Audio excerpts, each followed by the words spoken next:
Mr.Flamingo Reviews, a Jedi scholar. Is this the extent of your fascination, Sith Trooper? I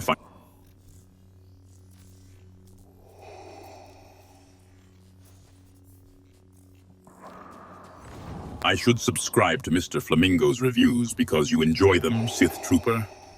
Your logic is as sound as a protocol droid in a lightsaber duel. The Emperor has no need of internet reviews. I started too soon. It's just you drinking water now. And we're back. Welcome back to Mr. Flamingo Reviews. Where today I will be diving back into the realm of reviewing a video game. Mr. Flamingo Reviews has not done a video game since his terrible Call of Duty Black Ops review. It was terrible? You said so. I don't remember. It was just because I had just started getting better at editing, and then the Call of Duty Black Ops one was super subpar compared to everything else I was doing. But today I would like to I just finished playing The Force Unleashed. The Force Unleashed? I was really... Which version? Xbox 360 as played on the Xbox Series X because I bought it on the Microsoft Store. Nice. Force Unleashed released in around 2008. I mean, technically it stars, but it's a video game, so can I be like, it stars? Because actor Sam Witwer is the voice, mocap, and character likeness then I think yes. of Starkiller, Galen Merrick. The Force Unleashed is just a single-player Star Wars video game released before the Disney acquisition, so for a brief period of time it was canon. It was not canon. It was canon. Its release. It was canon. No way. Oh, what do you mean? They shoved it into canon. EU. Even before the Disney acquisition. Everything was canon before the Disney acquisition. Everything was canon. That's how they were running it. Acquisition. They were running it. Most things were canon, but this. I mean, okay, I guess Lego Star Wars wasn't canon. This is just too far-fetched. No, for it to be canon. It's not too far-fetched.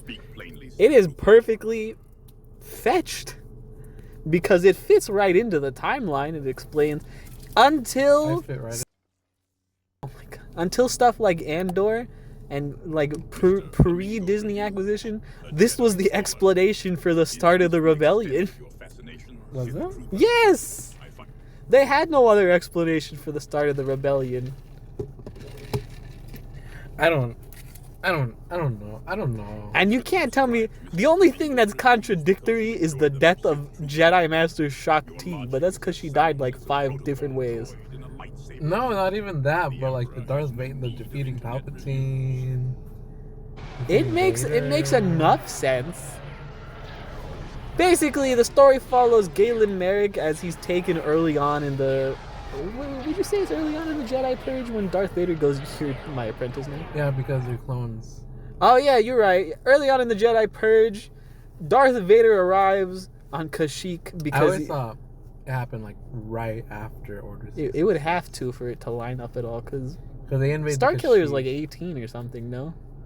Early 20s when we were running around. So it's because you go from probably the start of the Great Jedi Purge to just before, more or less, A New Hope. You are essentially whisked away by Darth Vader, and you are raised. You, as in Starkiller, is raised to be Darth Vader's secret apprentice. That was the big pitch. It's Darth Vader's secret apprentice. Secret apprentice. He has 2 apprentices. Ahsoka. Oh, yeah. Okay, that's true. Well, no. Only from a certain point of view. Don't you remember? Darth Vader killed Anakin. You gotta stay on ball, my friend. I'm gonna... No, you will. After you gargle. So basically, it's a good game. It is definitely a 2008 game. Starkiller is sent...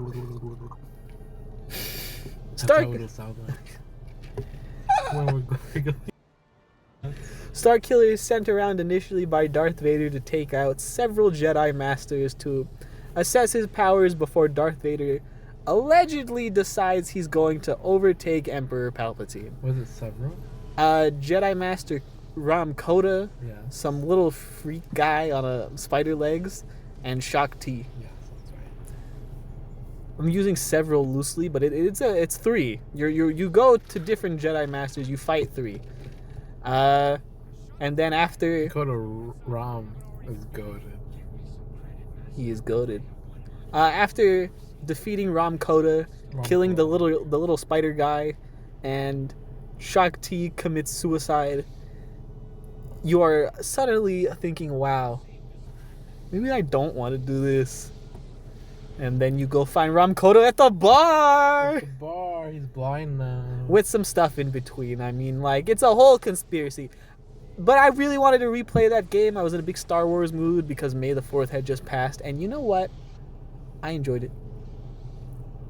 Does it hold up? Debatable. I don't know, who knows? That's a personal preference. Debatable. I found myself enjoying the game, but not too much enjoying the gameplay.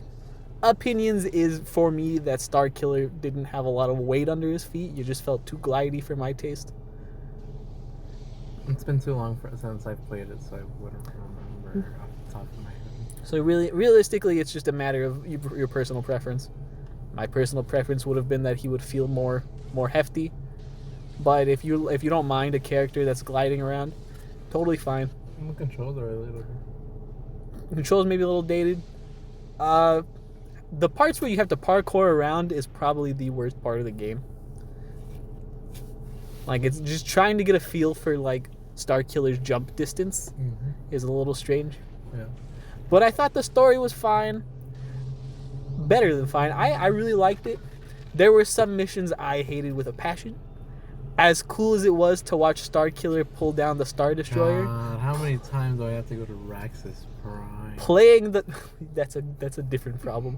Playing the pull down of the Star Destroyer was miserable. Because they would just send the TIE fighters at you. I'd have to break from pulling down the Star Destroyer. PS2 version. You didn't have to do I don't think so. no Star Destroyer pull. I think it was a cutscene. There was a cutscene, but I had to, like, actively maneuver it. I don't remember if I don't know. I did not have to actively maneuver it. I don't remember if I had to press the same button multiple times. There definitely was no starfighters trying to attack you. It was a miserable time on the PS3, Xbox 360 version. I was like, this sucks. Visually, awesome. Watching Starkiller yank that down, I was like, this guy's the coolest guy since sliced bread. It was pretty cool. It's a good game. Like, I could stand by that. You didn't play the second one. I didn't play the second. I've played the second one. It's not as bad as people say. There's a lot less like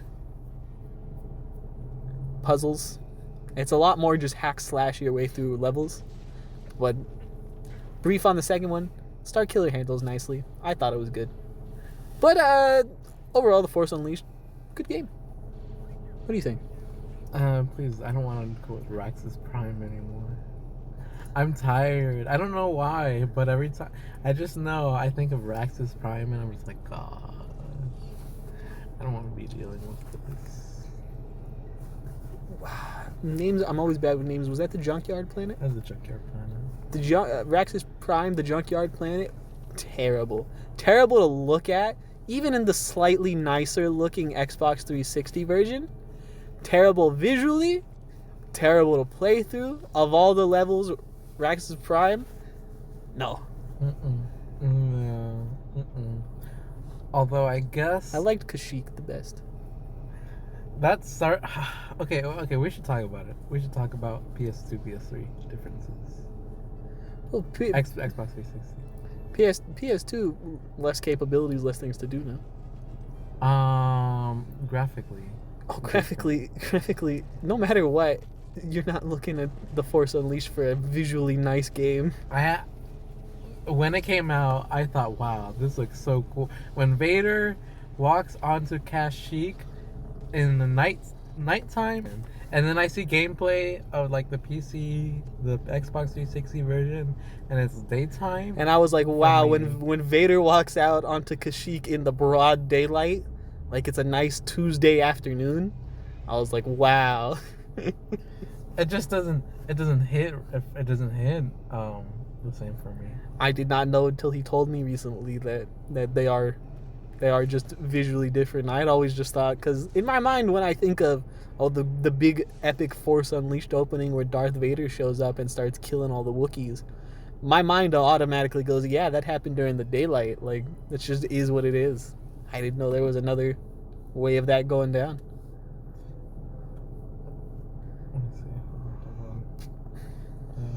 This is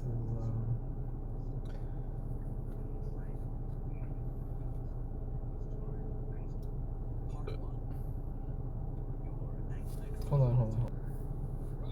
You ever notice how Darth Vader aura farms in a whole lot of media? Yeah. It does. So daytime.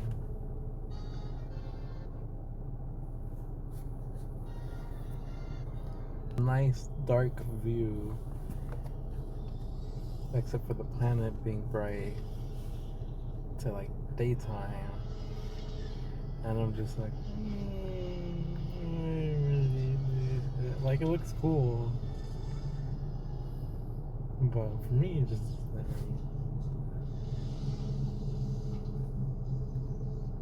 Yeah, that's what I always thought it was. Because that's the only one I ever played. although there is a slight change that to me does make more sense, where he kills an officer instead of in the PS2 version. Where he kills Look at him. He's just straight up aura farming. It is. Wait, what?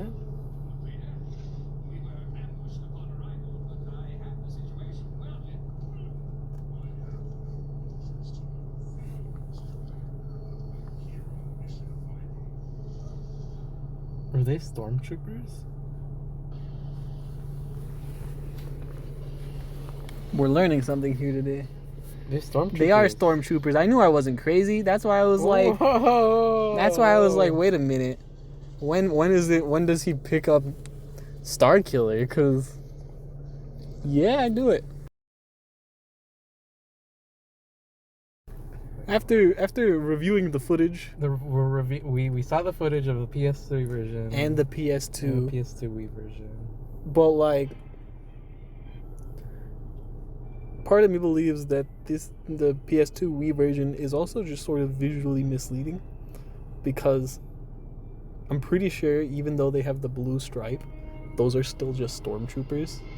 I mean, Because by the that's time what I would think, right? But like, no, but by the time this game came out, they established that all clone troopers have New Zealand accents, what? But they have the blue stripes. but they don't have the fin. Stormtrooper. What fin? The clone trooper helmet has the little fin. In the first generation armor, yeah, I don't, and not in the second. and they don't generation have the like line down look. This looks like armor. you're. The line down look.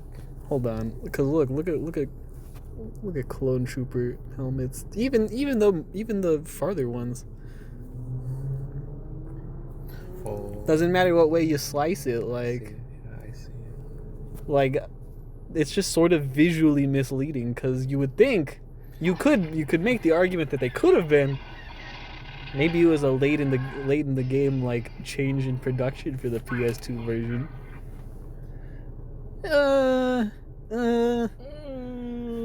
It's like a weird combo. It of is a both. weird, but like this would be. That's like a weird combo of both. It is a weird combo. That's why. I did, but only the 501st would have blue paint on them. Yeah, but my big selling point, and I think the part that like we both can't technically ignore, is Yeah. none of those men are New Zealanders. Every clone is just a New Zealand guy. Every clone has blue paint, and you know.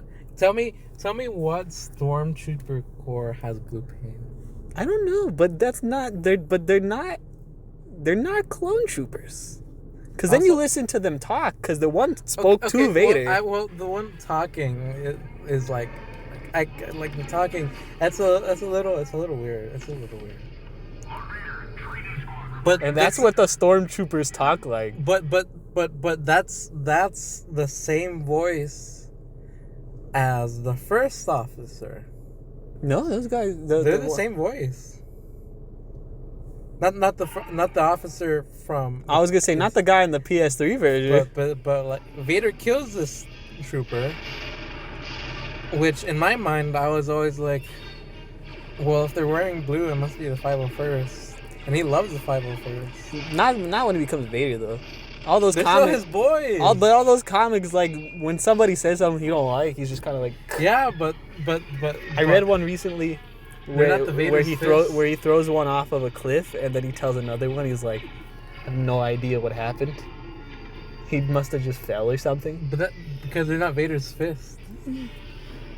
Listen to the voice.